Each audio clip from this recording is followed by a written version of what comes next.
The sterile hum of the airport terminal buzzed faintly overhead, its fluorescent lights casting a clinical glow on the bustling crowds.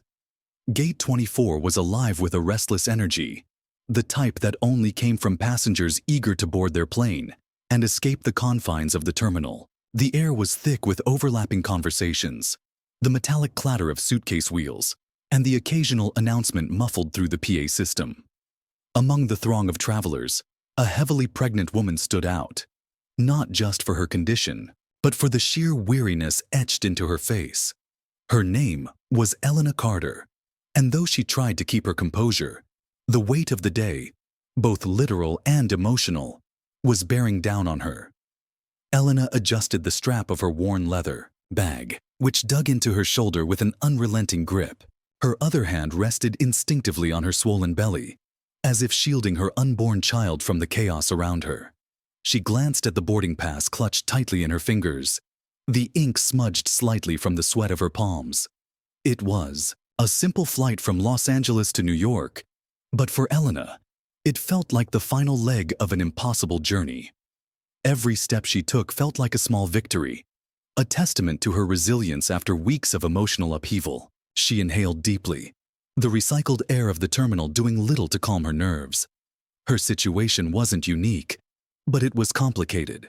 She had booked this flight at the last minute, desperate to reach New York before the window of opportunity closed. Her husband, Daniel, was waiting for her on the other side of the country, blissfully unaware of the trials she had endured to get here. Elena wasn't just traveling for herself. She was carrying their future, both literally and figuratively, and she felt the burden of that responsibility in every aching step. The tension began to simmer as the gate agent announced the start of boarding. Elena shuffled toward the front of the line, her movements deliberate but slow.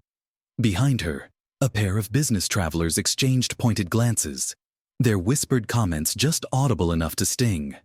"You'd think she'd have planned better," one of them muttered, his eyes darting toward her belly. Elena felt the heat rise to her cheeks but kept her gaze forward, willing herself to focus on the task at hand, getting to her seat without drawing too much attention. By the time she reached the boarding pass scanner, her nerves were already frayed. The flight attendant at the gate, a meticulously dressed woman with a name tag that read Cassandra, greeted her with a tight-lipped smile that didn't quite reach her eyes. Cassandra's gaze flickered to Elena's belly, then back to her face, the disapproval barely concealed. "Ma'am, are you sure you're fit to fly?" she asked, her tone professional but cold. Elena's heart sank. She had expected questions, maybe even concerns, but the blatant skepticism in Cassandra's voice caught her off guard. "Yes," Elena replied, her voice steady despite the lump forming in her throat. "I'm fine. I have a note from my doctor." She fumbled with her bag, pulling out a crumpled piece of paper and handing it over. Cassandra took it reluctantly, her perfectly manicured nails tapping against the counter as she scrutinized the note. The seconds stretched into an eternity. Passengers behind Elena began to shift impatiently, the weight of their stares pressing down on her like a physical force. She could hear someone sigh loudly, followed by a muttered, "What's the holdup?" Elena fought the urge to turn around and defend herself, knowing it would only make things worse. She focused instead on Cassandra, who finally handed the note back with a curt nod. "Fine," Cassandra said, her tone clipped. "But if there's any issue during the flight, it's on you." Elena nodded, too drained to argue, and made her way down the jet bridge. The narrow corridor felt suffocating, the stale air a reminder of how much she disliked flying. By the time she stepped onto the plane, her legs were trembling, though whether from exhaustion or anxiety, she couldn't tell. She found her seat near the back of the plane, an aisle seat mercifully close to the restroom. As she settled in, she couldn't help but notice the sideways glances from the passengers already seated nearby. A young couple exchanged a look, their smiles fading as they caught sight of her. Elena sank into her seat, wishing she could disappear. The plane filled quickly, and the noise level rose as passengers jostled for overhead bin space and exchanged pleasantries. Elena tried to tune it all out, closing her eyes and focusing on the rhythmic rise and fall of her breathing. But her reprieve was short-lived. Just as the last passenger boarded and the flight attendants began their final checks, Cassandra appeared. At the front of the cabin, her expression a mix of irritation and resolve. Elena's stomach twisted as Cassandra made her way down the aisle, her heels clicking sharply against the floor. When she stopped beside Elena's seat, the air seemed to thicken. "Ma'am," Cassandra began, her voice louder than necessary, drawing the attention of nearby passengers. "I'm sorry, but I need you to step off the plane." Elena's heart dropped. "What? Why?" she asked, her voice barely above a whisper. Cassandra crossed her arms, her expression unwavering. "We've reviewed your situation, and we can't risk having you on this flight. It's for your safety and the safety of the other passengers." Elena felt the weight of every pair of eyes in the cabin. The whispers began immediately, a ripple of curiosity and judgment that spread like wildfire. She wanted to argue, to stand her ground, but the words caught in her throat. Her chest tightened, and for a moment, she thought she might cry. Instead, she forced herself to stand, her legs trembling as she grabbed her bag and began the humiliating walk back up the aisle. As she stepped off the plane and back into the terminal, the reality of her situation hit her like a tidal wave. She was stranded, alone, and running out of time. The enormity of it all threatened to swallow her whole. She sank into a chair near the gate, her hands shaking as she tried to compose herself. And that's when she saw him. A man in a tailored suit stood at the edge of the terminal, his presence commanding despite his unassuming stance. His dark hair was neatly combed, and his sharp features were softened by the hint of concern in his expression. Elena's breath caught in her throat as recognition dawned. It was Daniel, her husband. But what was he doing here? He was supposed to be in New York. Before she could process the sight of him, Cassandra emerged from the jet bridge, her expression faltering as her gaze landed on Daniel. He turned to her, his eyes narrowing as he took in the situation. "Excuse me," he said, his voice calm but firm. "Can someone explain why my wife was just kicked off this flight?" The tension in the air was palpable, every nearby passenger frozen in place as they watched the scene unfold. Cassandra opened her mouth to respond, but the words seemed to fail her. Elena could only stare, her exhaustion momentarily forgotten as she realized that this was far from over. Elena's world tilted on its axis as she sat frozen in her chair, staring at Daniel. He was the picture of composure, standing in his immaculate suit that looked more at home in a corporate boardroom than in a chaotic airport terminal. His sudden appearance was a shock, one that would normally have brought her comfort. But in this moment, it filled her with a new kind of dread. How much had he seen? Did he know how humiliating this had been for her? And why was he here, in Los Angeles, when he was supposed to be in New York preparing for one of the most important meetings of his career? "Sir, Cassandra stammered, her professional veneer cracking under the weight of Daniel's piercing gaze. "Elena," Daniel said softly, his voice cutting through the noise and tension like a lifeline. He took a step toward her, his brow furrowed with concern. "What happened?" Elena opened her mouth to answer, but her voice faltered. How could she even begin to explain? She felt small, exposed, and utterly drained. "It's fine," she managed, forcing the words out. "They said I couldn't fly. It's not a big deal." Daniel's jaw tightened. He turned back to Cassandra, his voice now colder, more commanding. "Not a big deal. My wife was kicked off a plane for no valid reason while heavily pregnant. I want an explanation."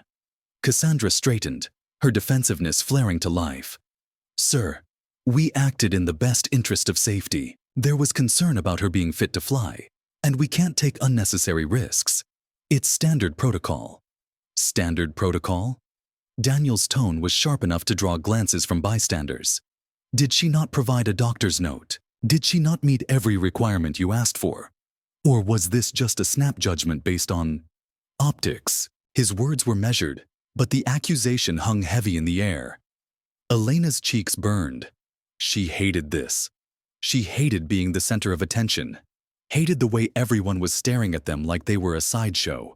But more than that, she hated how powerless she felt. Before Cassandra could respond, Daniel's phone buzzed. He pulled it out, glancing at the screen. "Elena," he said gently, turning to her. "Give me a minute. I'll handle this." He stepped away, his voice lowering as he began speaking to someone on the other end of the line. Elena sank back into her seat, her hands trembling as she clutched her bag. She felt a tap on her shoulder and turned to see an older woman with kind, wrinkled eyes. "Sweetheart," the woman said softly. "Are you all right? You look like you've been through the ringer."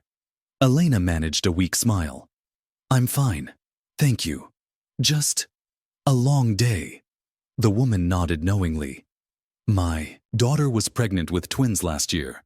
I know how tough it can be, especially when people aren't as understanding as they should be." Her gaze flicked briefly to Cassandra, who was now nervously speaking into her radio, and then back to Elena. "You take care of yourself, all right?" "Thank you," Elena whispered, her throat tightening. The woman gave her a gentle pat on the shoulder before walking away, and for a moment, Elena felt a flicker of warmth amidst the chaos. But it didn't last long. As Daniel returned, his expression stormy, Elena's mind began to wander to the choices that had led her here. To this airport, to this moment, to the verge of breaking down. Elena had always been fiercely independent.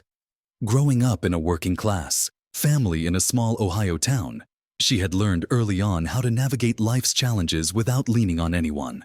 Her mother, a nurse who worked grueling shifts, had often reminded her of the value of resilience.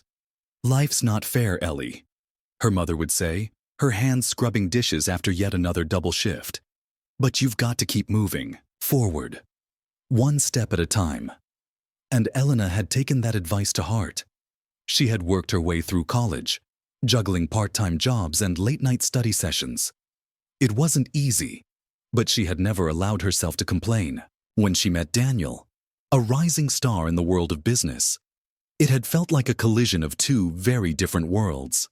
He was ambitious, confident, and charming in a way that made her forget all the walls she had built around herself. Their life together hadn't been perfect, but it had been theirs. They had weathered career challenges, long-distance stretches, and the occasional argument about how different their upbringings were. But the pregnancy had changed everything. It had been unexpected. A miracle, really, after years of being told it might not happen. And while Daniel had thrown himself into preparing for their future, Elena had been left to shoulder the physical and emotional toll of carrying their child.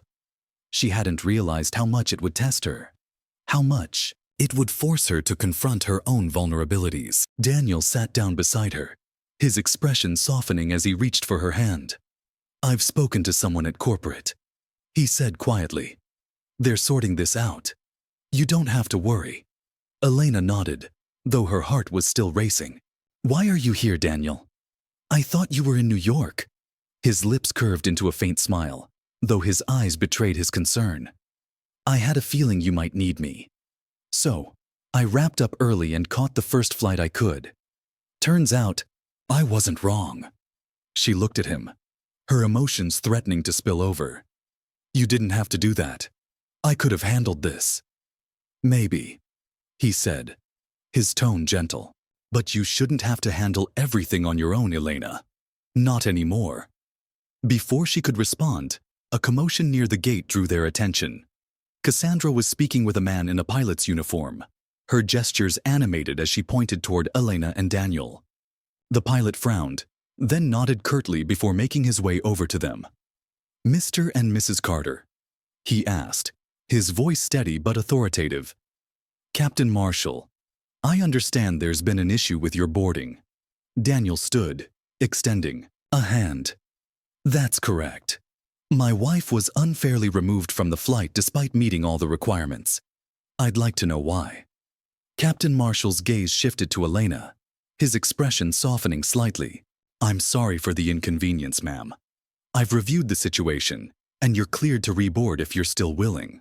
The words should have been a relief, but Elena felt a pang of doubt. The stares, the judgment, the whispers. Could she really face that again? Daniel seemed to sense her hesitation. He crouched beside her, his voice low. Elena, it's your choice. If you want to wait for another flight, we can. Whatever you need. She looked at him, her chest tightening, with emotion. For so long, she had carried everything alone, convinced that asking for help was a sign of weakness. But here he was, offering her a choice, a chance to lean on him without judgment. It was almost too much to process. I'll do it, she said finally, her voice barely above a whisper. I just want to get there. Daniel nodded, standing and turning to Captain Marshall. Thank you. We'll board. But as they stood to make their way back to the plane, Elena noticed Cassandra lingering near the counter, her expression a mix of frustration and something else, something darker. And as Elena stepped onto the jet bridge, she couldn't shake the feeling that this wasn't the end of the ordeal. Something about Cassandra's demeanor felt off, like an unfinished thread waiting to unravel. Elena didn't know what it meant, but she knew one thing. Her journey was far from over.